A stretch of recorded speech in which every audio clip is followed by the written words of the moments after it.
السلام علیکم ورحمۃ اللہ وبرکاتہ۔ امید ہے تمام ممبران خیریت سے ہوں گے۔ آج انشاءاللہ سورۃ البقرہ کی ابتدا کرتے ہیں۔ ترجمہ شروع کرنے سے پہلے اس کا مختصر تعارف۔ سورۃ البقرہ قرآن کریم کی سب سے لمبی صورت ہے۔ اس کا نام سورۃ البقرہ اس بنا پر ہے کہ بقرہ عربی میں گائے کے لیے بولا جاتا ہے، اور یہی لفظ بیل کے لیے بھی استعمال ہوتا ہے، کیونکہ اس صورت میں ایک قاتل کی تلاش کے ضمن میں اللہ تعالیٰ نے بنی اسرائیل کو ایک گائے ذبح کر کے گوشت کا ٹکڑا مقتول کو مارنے کا حکم دیا، تاکہ وہ اللہ تعالیٰ کی قدرت سے خود بول کر بتا دے کہ اس کا قاتل کون ہے۔ اور ظاہر بات ہے ایسی صورتیں اللہ تعالیٰ کے لیے ممکن ہیں، تو اس اہم واقعہ کے ذکر کی بنا پر اس صورت کا نام سورۃ البقرہ رکھا گیا ہے۔ اسی بنا پر عید الاضحیٰ کو بقرہ عید بھی کہتے ہیں، کیونکہ اس میں گائے وغیرہ ذبح کی جاتی ہے۔ اس صورت کی فضیلت احادیث مبارکہ میں وارد ہوئی ہے، بہت سارے فضائل ہیں، لیکن یہاں پر ہم 3 فضائل کا ذکر کرتے ہیں۔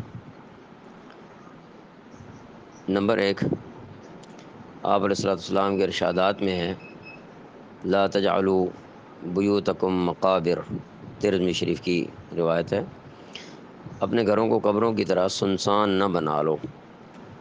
مطلب یہ ہے کہ وہاں نمازیں بھی پڑھا کرو۔ مزید یہ فرمایا کہ جس گھر میں سورہ بقرہ کی تلاوت ہوتی ہو وہاں شیطان داخل نہیں ہوتا۔ اس حدیث پاک کو، اس ارشاد گرامی کو سننے کے بعد اگر ہم غور کریں اپنے ماحول کے اوپر، تو آج گھروں کی لڑائیاں، جھگڑے، شیاطین کا عمل دخل، ان کے اثرات، یہ ساری چیزیں شاید اسی بنا پر ہیں کہ وہاں پر ہم ان اعمال کو بجا نہیں لاتے۔ چنانچہ گھروں کو جنات، شیاطین، جادو اور اس طرح کی اور دیگر جو مصیبتیں ہیں ان کے اثرات سے محفوظ بنانے کا آسان ترین نسخہ جو ہے وہ اس صورت میں بتا دیا گیا ہے کہ ہر طرح کے شیاطین کی مداخلت سے انسان محفوظ ہو جاتا ہے۔ تو اس کا ہم طریقہ یہ اختیار کر سکتے ہیں ممکنہ طور پر کہ ایک فرد یا گھر کے کچھ افراد مل کر گھر میں روزانہ اس صورت کی تلاوت کا معمول بنا لیں، تو انشاءاللہ اللہ کی ذات سے امید ہے کہ ہر قسم کے شیاطین اور جنات اور اس طرح کی دیگر چیزوں سے اللہ تعالیٰ محفوظ رکھیں گے۔ نمبر 2، سورۃ البقرہ کے بارے میں آپ نے ارشاد فرمایا، مسند احمد کی روایت میں ہے کہ سورہ بقرہ سیکھو، کیونکہ اس کا سیکھنا باعث برکت ہے اور اس کا چھوڑ دینا باعث حسرت ہوگا۔ یعنی اس کو ہم یوں سمجھ لیتے ہیں کہ ایک قیمتی بات جو ہے وہ ہمیں مل رہی ہے اور ہم اس کی طرف توجہ نہیں کرتے، تو جب ہم اس کے ترک کرنے کی وجہ سے کسی مشکل میں پھنسیں گے تو انسان کو وہ وقت پھر یاد آئے گا کہ کاش میں یہ ایسا کر لیتا۔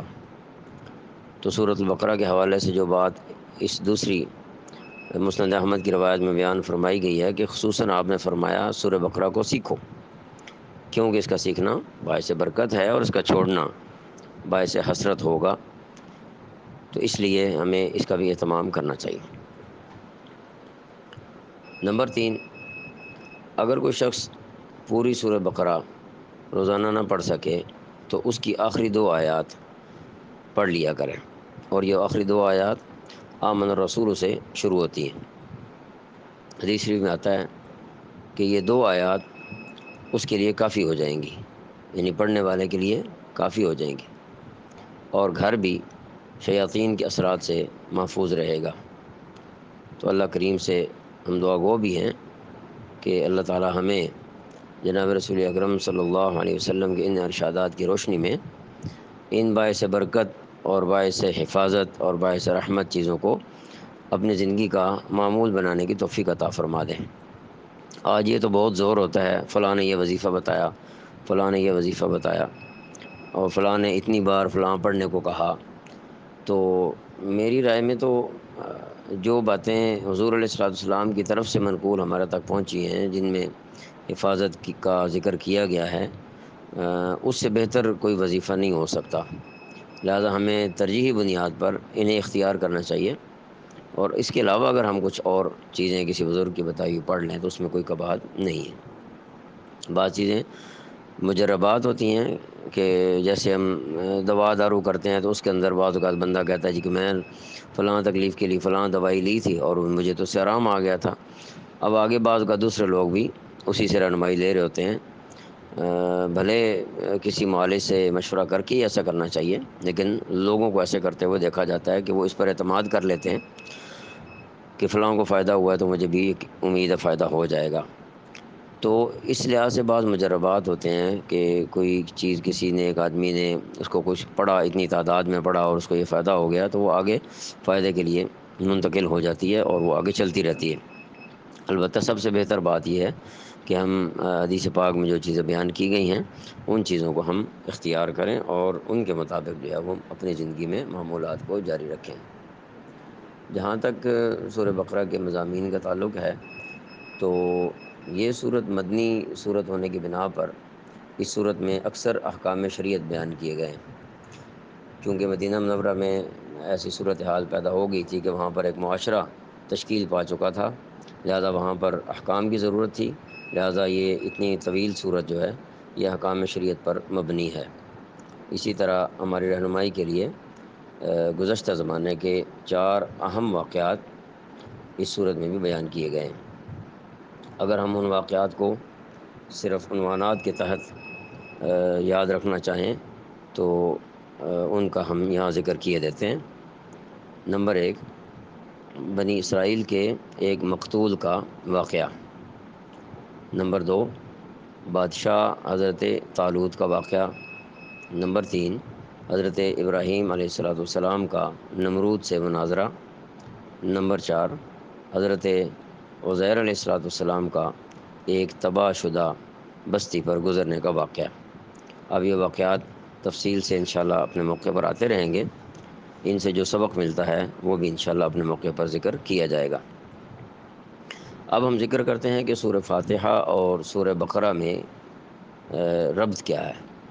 تو سورہ فاتحہ میں اللہ تعالیٰ سے یہ دعا کی گئی تھی کہ اے میرے پروردگار، اے ہمارے پروردگار ہمیں سیدھے راستے کی طرف رہنمائی فرما۔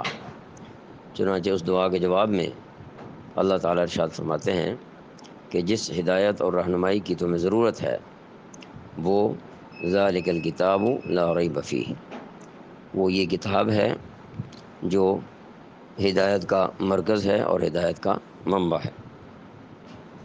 گویا یہ کتاب ہی ان لوگوں کا راستہ بتائے گی جن پر اللہ تعالیٰ کا انعام ہوا ہے، اور وہی سیدھا راستہ ہوگا، اسی راستے کو مضبوطی سے تھام لو۔ اب سورۃ البقرہ کی اگر پہلی آیت پر ہم نظر ڈالیں تو وہ چند ایسے حروف پر مشتمل ہے جنہیں ایک خاص نام دیا جاتا ہے، اور وہ نام ہے حروف مقطعات۔ تو حروف مقطعات کے بارے میں جاننے کے لیے ایک اصولی بات ہم یاد رکھ لیں کہ قرآن کریم میں 3 قسم کی آیات ہیں۔ نمبر 1، محکمات، محکمات۔ نمبر 2، متشابہات، اور نمبر 3، مقطعات۔